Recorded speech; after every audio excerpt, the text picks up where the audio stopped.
Hello students, कैसे हैं आप सभी। आशा है सभी लोग अच्छे होंगे। तो आज हम स्टार्ट कर रहे हैं कक्षा 9 का गणित प्रश्नावली 1.1। पहला सवाल है, क्या शून्य एक परिमेय संख्या है? क्या इसे आप p/q के रूप में लिख सकते हैं, जहां p और q पूर्णांक हैं और q बराबर नहीं है 0 के। तो सबसे पहले इसमें परिमेय संख्या आया है, तो पहले संख्याओं के बारे में देखते हैं कि वो कितने प्रकार की होती हैं। तो पहली संख्याएं हैं प्राकृतिक संख्याएं। तो प्राकृतिक संख्या कौन सी होती हैं? जैसे 1 2 3 4 5 6 7 8 9 10 11 12, आगे चलते चले जाएंगे कहाँ तक? अनंत तक। तो अगर ये मांगे कि सबसे छोटी प्राकृतिक संख्या कौन सी है, तो 1, और सबसे बड़ी प्राकृतिक संख्या अनंत। दूसरी संख्या पूर्ण संख्याएं। तो पूर्ण संख्या कौन सी होती हैं? प्राकृतिक संख्याओं में ही 0 को ऐड कर दो, वही पूर्ण संख्या हो जाएंगी। जैसे 0 कर लिए, बाकी सभी प्राकृतिक संख्याएं हैं। 0 1 2 3 4 5 6 7 8 9 10, कहाँ तक? अनंत तक। तीसरी है पूर्णांक। तो पूर्णांक कौन होते हैं? पूर्णांक बीच में 0 रहेगा, 0 से दाएं सभी चलेंगे प्लस में, और 0 से बाएं सभी चलेंगे माइनस में, दोनों तरफ अनंत तक ही जाएंगे। तो इसमें जो प्लस में संख्याएं हैं उन्हें कहेंगे धन पूर्णांक, और जो माइनस में हैं उनको कहेंगे ऋण पूर्णांक। इसमें 0 भी शामिल है। 0 ना धन पूर्णांक है ना ऋण पूर्णांक है। तीसरी हैं सम संख्याएं। तो सम संख्याएं कौन सी होती हैं? सम संख्याएं जो संख्याएं 2 से पूरी विभाजित हो जाएं, या जिन संख्याओं का इकाई का अंक 0 2 4 6 8 में से कोई एक अंक हो। जैसे 2 4 6 8 10 12 14 16, चलते चले जाएंगे 118 11 34 34 56 10 कहाँ तक? अनंत तक। देखो इसमें लास्ट में 6 है, तो इनमें से 6 आ गया, तो ये सम संख्या है। इसमें भी 4 है, तो ये सम संख्या है। इसमें 0 है, तो ये भी सम संख्याएं हैं। आगे विषम संख्याएं। तो जो 2 से पूरी विभाजित ना हो, या जिन संख्याओं का इकाई का अंक 0 2 4 6 8 में से कोई भी अंक ना हो, यानी कि अंत में ये इन संख्याओं में से कोई भी नहीं आनी चाहिए। जैसे 1 3 5 7 9 11 13 15 17, आगे 19, फिर 21, फिर 23, कहाँ तक चले जाएंगे? अनंत तक। लास्ट में इनमें 0 2 4 6 8 में से कोई भी अंक नहीं होना चाहिए। आगे हैं भाज्य संख्याएं। तो भाज्य संख्याएं कौन सी हैं? जो संख्याएं एक और स्वयं के अतिरिक्त कम से कम एक अन्य संख्या से विभाजित हो, यानी कि ऐसी संख्याएं जो अपने आप से तो कटे ही, एक से तो हर कोई कटेगा और अपने आप से भी हर कोई कटेगी संख्या, लेकिन कोई तीसरी संख्या ऐसी चाहिए जो उसको काट सके, कम से कम एक। जैसे 4। अब सबसे पहले एक आती है, तो एक ना भाज्य है और ना ही अभाज्य है। इसमें कहाँ से स्टार्ट करेंगे? 4 से। 4 6 8 9, क्योंकि ये 3 से कट रही है, 1 से भी कट रही है और 9 से भी कट रही है, यानी 1 से भी कट रही है, अपने आप से भी कट रही है और 3 से भी कट रही है। ऐसे ही 10 1 से भी कट जाएगा, 5 से भी कट जाएगा और 10 से भी कट जाएगा। तो ये सभी संख्याएं 12 14 15 16 18 20 21 22, ऐसे आगे कहाँ तक? अनंत तक। अभाज्य संख्याएं। तो अभाज्य संख्या कौन सी हैं? जो संख्याएं केवल एक और स्वयं से ही विभाजित हों और किसी से विभाजित नहीं होनी चाहिए। जैसे 2। अब 2 यहाँ पर सम संख्या है लेकिन अभाज्य है, ये सिर्फ एक से कटेगी और अपने आप यानी कि 2 से ही कटेगी और किसी से नहीं कटेगी।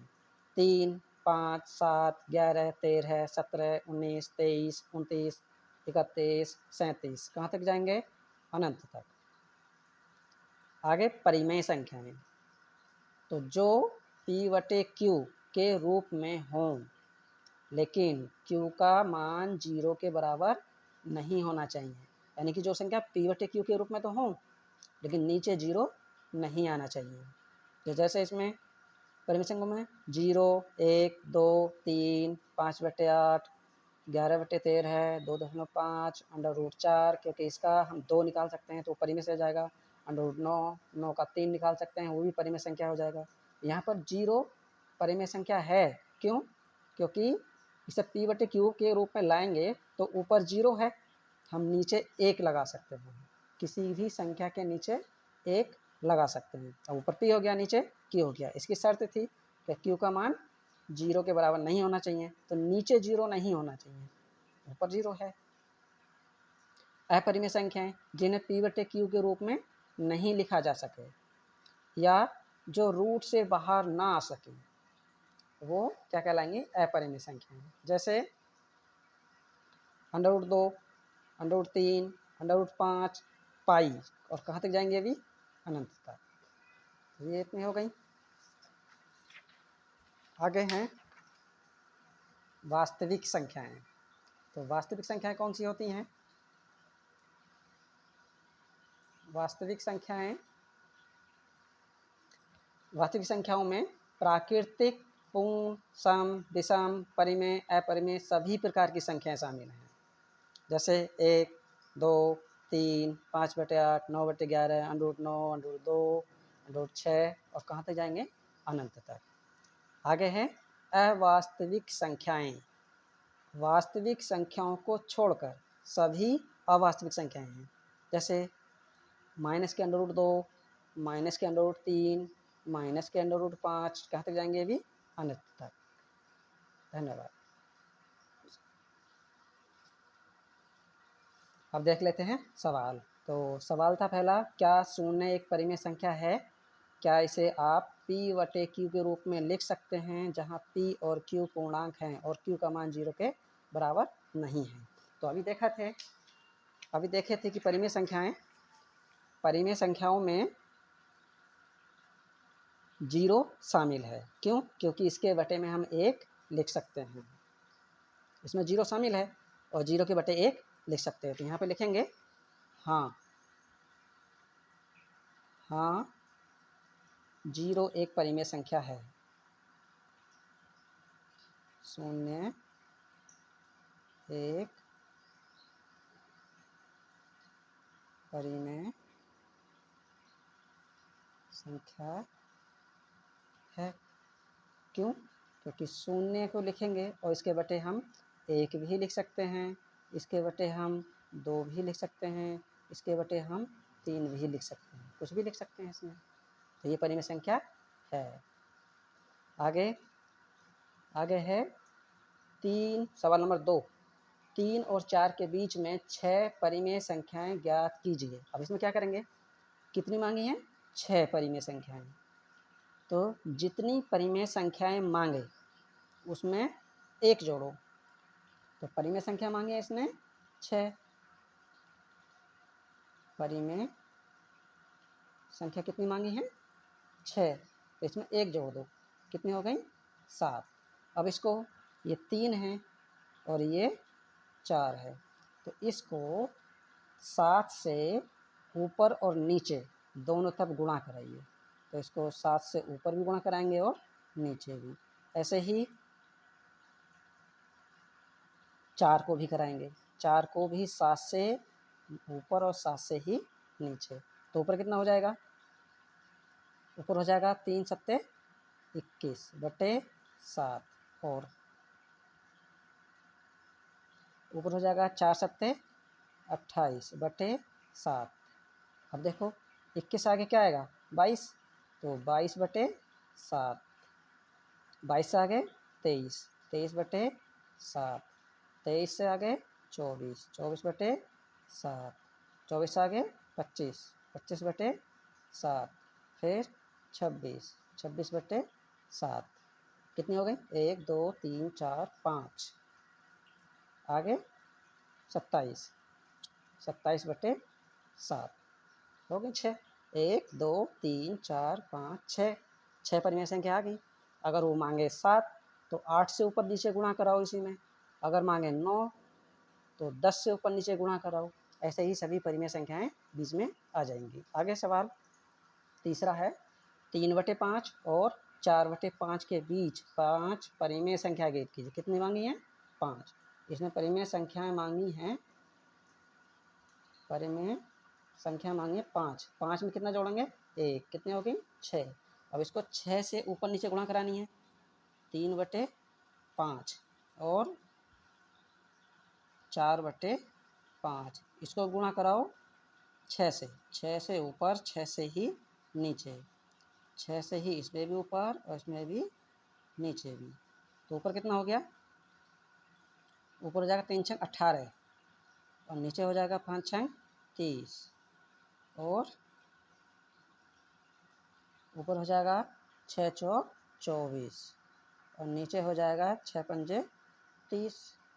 अब लिखो 18 से आगे 19, तो 19/30, आगे 19 आगे 20, 20 से आगे 20/30, फिर 21, 21/30, फिर 22, 22/30, फिर 23, 23/30, फिर कितनी होगी? 1 2 3 4 5 हो गई पूरी 5 परिमेय संख्याएं।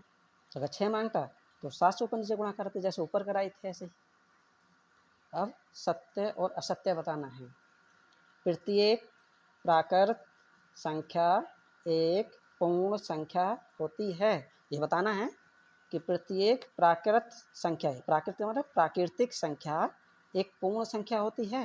इसने कहा प्रत्येक प्राकृत संख्या, तो प्राकृत संख्या क्या पूर्ण संख्याओं में आती हैं या नहीं? यदि आती हैं तो हाँ। अब देख लेते हैं इसमें भी। पहली हैं प्राकृतिक संख्याएं। देखो सभी प्राकृतिक संख्याएं ये पूर्ण संख्याएं हैं, तो पूर्ण संख्याओं में 0 ज़्यादा है। इसका मतलब सभी प्राकृतिक संख्याएं पूर्ण संख्याओं में शामिल है। प्राकृतिक संख्या पूर्ण संख्याओं में आती है, तो प्रत्येक प्राकृतिक संख्या पूर्ण संख्या होगी। तो इसमें लिखेंगे हाँ। हाँ, प्रत्येक प्राकृतिक संख्या पूर्ण संख्या होती है, क्योंकि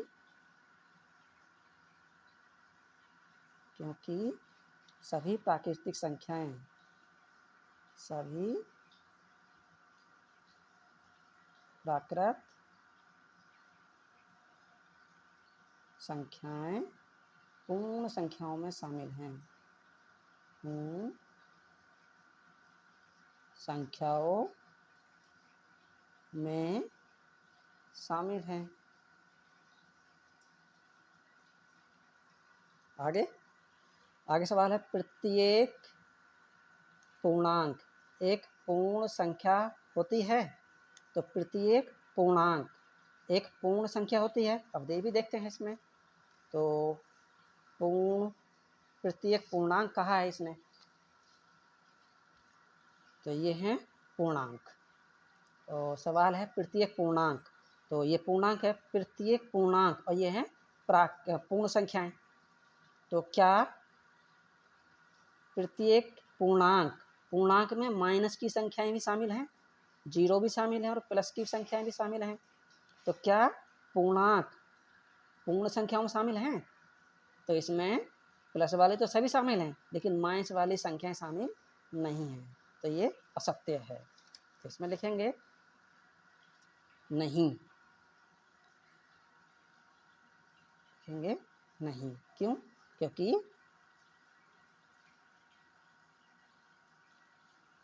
क्योंकि ऋण पूर्णांक, इसे ऋण पूर्णांक तो हैं, ये इधर वाले जो हैं ये ऋण पूर्णांक हैं, और ऋण पूर्णांक पूर्ण संख्याओं में शामिल नहीं है, क्योंकि ऋण पूर्णांक पूर्ण संख्याओं में शामिल नहीं है। तो यह सत्य हो गया। आगे और बस आज तक यही, आप देखेंगे कल।